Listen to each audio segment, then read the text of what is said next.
La situación en Gaza es muy lejana a la paz y muy lejana aún a la paz duradera tras los primeros días de cese al fuego, tras las liberaciones, la euforia del lunes en Israel y el alivio en Gaza amainan y dejan paso a otras sensaciones. Además de la destrucción de dimensiones difíciles de imaginar, llegan imágenes de Hamás responsables de los ataques de 7 de octubre y en el gobierno de Gaza, en las calles, armados, dicen, garantizando la seguridad. Hay enfrentamientos con grupos rivales y se reportan ejecuciones en plena calle. En el blanco están milicias locales a las que se acusa de colaborar con Israel. Bienvenidos a Actualidad en Análisis y hoy analizamos con Miquel Ayestarán, periodista, autor y experto en la región. Yo soy Andrés Goldschmidt. Muchas gracias, Miquel, por participar una vez más. ¿Qué pasa, Miquel, en Gaza en este momento? ¿Cuáles son los puntos que tenemos que observar? Bueno, el primer punto es el punto de los civiles gazatíes, que están muchos de ellos intentando regresar desde el sur al norte, y lo que se encuentran es la destrucción absoluta, ¿no? Y lo que están haciendo muchos de ellos es directamente cogen sus tiendas y lo que están haciendo es plantarlas sobre los escombros de lo que fueron sus casas, ¿no? Esos quienes tienen la suerte de poder llegar hasta la zona en la que vivían, porque hay que recordar que Israel todavía sigue ocupando el 50% de la franja, así que hay muchos que no pueden llegar a los lugares donde ellos vivían, y de momento con este acuerdo de alto el fuego no se les permite llegar. Es muy peligroso acercarse a esa línea amarilla a la cual se ha retirado el ejército israelí, donde hemos visto ya se han producido los primeros muertos desde la entrada en vigor del alto el fuego. Por un lado está este lado humanitario y por otro lado está digamos la política que está siguiendo de purga absoluta Hamás. Los milicianos, las fuerzas de seguridad han salido de los túneles, han vuelto a desplegarse en las calles y llevamos 3-4 días de guerra total de Hamás contra los diferentes clanes y las diferentes milicias a las que acusa de haber colaborado con Israel. Ejecuciones públicas, incluso están utilizando armamento pesado en algunos casos contra algunas de las viviendas, de los complejos donde viven estos clanes, y es una situación de guerra interna, pues como no se vivía en Gaza desde el año 2007. Miquel, ¿y qué es lo que queda concretamente de Hamás o de la rama militar de Hamás? Es una incógnita, ¿no? No sabemos exactamente lo que queda. Sabemos que han sufrido pérdidas importantísimas en estos 2 años. Sabemos que el movimiento, el brazo militar está descabezado porque Israel ha conseguido acabar con sus líderes dentro de la franja, pero también sabemos, según fuentes militares israelíes, que habrían conseguido reclutar a miles de nuevos milicianos en este tiempo, ¿no? Gente que es afín a Hamás, que lógicamente no tiene esa capacidad, ese entrenamiento que tenían los que había antes del 7 de octubre, pero que están ya, digamos, dentro de la dinámica del grupo y sirven también para esa misión que dicen ellos de volver a recuperar la seguridad, de poner el orden dentro de la franja. Por lo tanto, es una estimación de miles de hombres.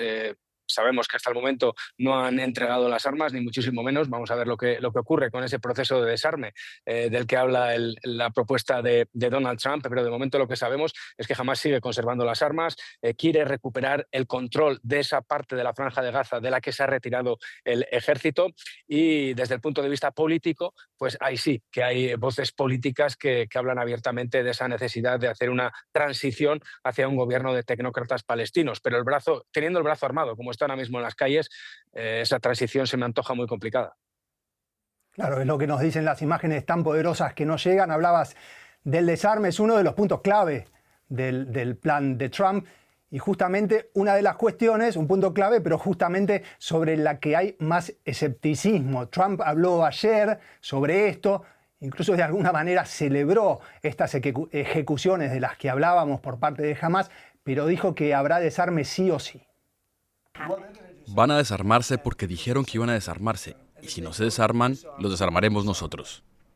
En un principio necesitaban eliminar a un par de bandas que eran muy malas, bandas muy malas, y las eliminaron, y mataron a varios miembros de las bandas. Y eso no me molestó mucho, para ser sincero. Y si no se desarman, los desarmaremos nosotros.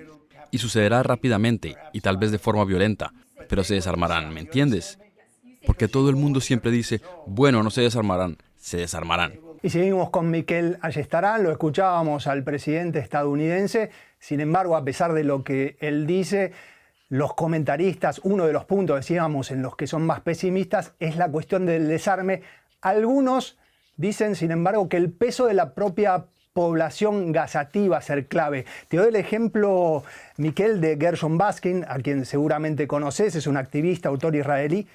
Dice que el problema no es tan grande como se cree, sobre todo, lo dijo acá en Deutsche Welle con nuestros colegas ingleses y también en un artículo del fin de semana, sobre todo porque, según él, los gazatíes creen que el 7 de octubre fue un suicidio nacional.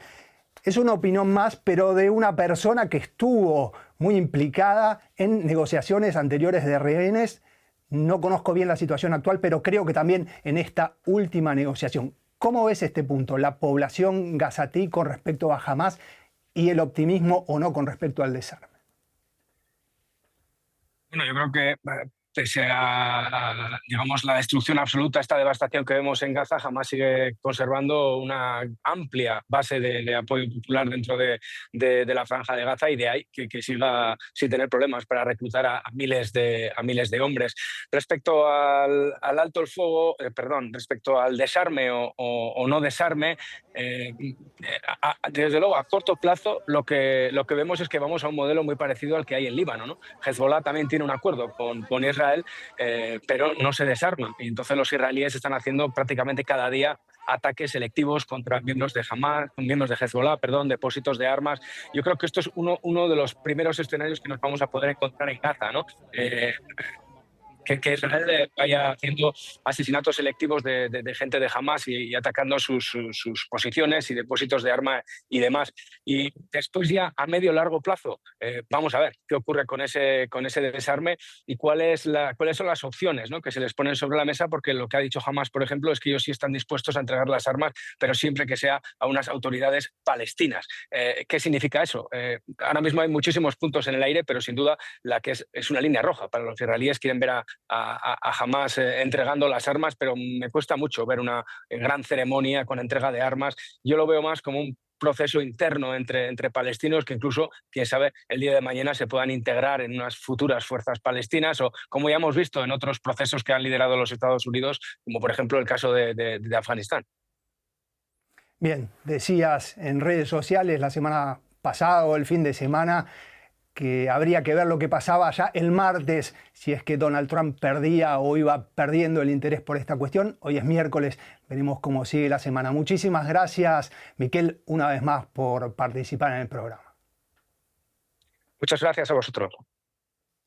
Y por el lado de Israel, como decíamos, la euforia ha disminuido y hay preocupación creciente, por un lado, por la cuestión de los cuerpos de los rehenes fallecidos, cuya entrega está demorándose, y preocupa porque es uno de los puntos del acuerdo de cese al fuego, pero también por lo que veníamos hablando con Miquel Ayestarán, por Hamás.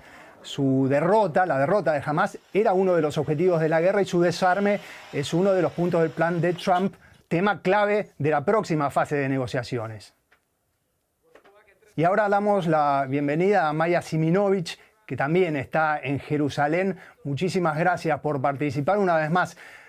Maya, Trump dijo, lo veíamos, que no le preocupa que Hamás salde cuentas con lo que llamó pandillas, pero que de un modo u otro jamás se desarmara. ¿Cómo sigue el gobierno de Israel esta situación? Hola. Seguramente lo sigue muy atentamente, pero sin pronunciarse. No hay nada en abierto.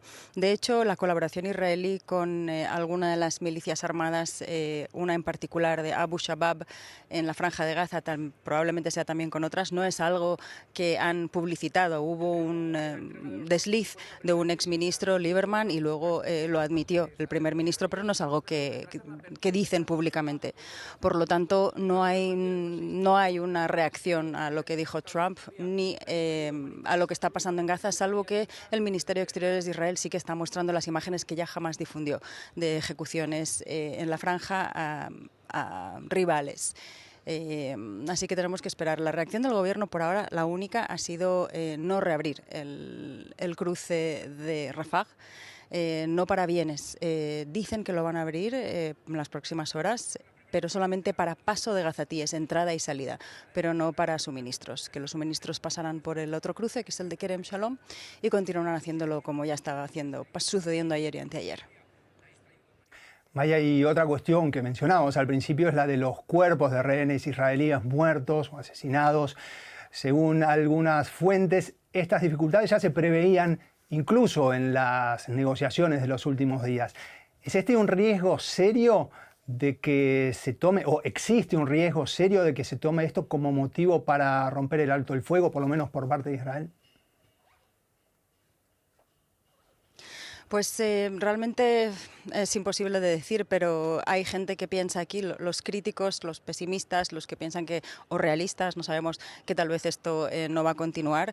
Puede ser que Netanyahu o el gobierno se adhiera a estos rehenes no vivos y no devueltos como otro argumento más para continuar la guerra o retomarla, como lo fue Rafah, la toma de Rafah, como lo fue el corredor de Filadelfia, como han sido varios argumentos cuando se reanudaron los ataques israelíes. Puede ser que los rehenes no devueltos tengan el mismo papel. Esto dicen algunos, hay otros que no, que dicen que hay un esfuerzo compartido, realmente internacional, que lo componen tanto Turquía como, es una coalición de recuperación de cuerpos, Turquía, Egipto, Estados Unidos, y con el asesoramiento israelí para recuperar los cuerpos que faltan. De hecho, hubo un indicio ayer que el gobierno dijo que, más bien el cuerpo que gestiona los territorios palestinos, dijeron que no se va a limitar, la entrada de bienes a Gaza, pero que tal vez se abriría el paso de Rafah, o sea, con Egipto, puesto que Hamás sí que está haciendo esfuerzos por devolver cuerpos, porque ayer por la noche, recordemos, devolvieron otros 4, de modo que haya 8 en Israel, perdón. No son 8, son 7, porque uno de los cuerpos devueltos no ha sido identificado como ninguno de los rehenes, sino que ha sido identificado como un palestino, de manera que les quedan algunos por devolver. Los mediadores piensan que esto no es algo que va a hacer descarrilar el acuerdo, que por lo menos la primera fase está clara, puesto que es realmente la única que tiene puntos fáciles de implementar en caso de que haya voluntad, que es la devolución de todos los rehenes, los vivos y los muertos, la retirada de las tropas israelíes hasta la línea amarilla, que la llaman ahora, que es todavía ocupando el 53% de Gaza, y un mayor ingreso de ayuda humanitaria, el mínimo requerido por la ONU, que son 600 camiones diarios. Esto pueden cumplirlo. A partir de ahí, la segunda fase es bastante más ambigua, entonces están apuradas en realidad las partes, o eso parece, particularmente los mediadores, en que por lo menos esto se cumpla para poder avanzar a lo siguiente. Lo veremos en los próximos días. Llegamos así al final de W, Actualidad en Análisis. Muchísimas gracias una vez más, Maya Siminovich, esta vez desde Jerusalén. Soy Andrés Goldschmidt. Pablo López Barbero fue el editor de contenidos del programa de hoy, que pueden encontrar en las redes sociales de DW en español y en las plataformas donde ustedes escuchen podcasts. Muchísimas gracias. Gracias, Maya.